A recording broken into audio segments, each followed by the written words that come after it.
So we have two types. We have an electronics OECP, henceforth referred to EC permit. Okay. EC permit.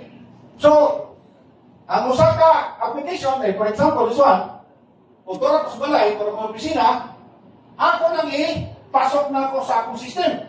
Or nanakoy link sa Valencia. Tura ko sa Dubai. Pa! Ma-receive sa Valencia. Uy, natin naka-apply ng billing permit. Muna sabot, ba?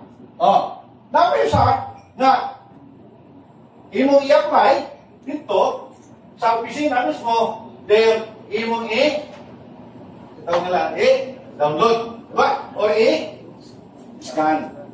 Scan, diba? Sunod na dayon. Dapat ang usa is, we have manual, which is online portal that process application and a physical OECP, where applicants can visit to. Ba? So, diba? So, ko. Diba? Pag-speak ko naman ko. Kung niya karon, sa unang panahon, marag atong gatagan na ito, firewall.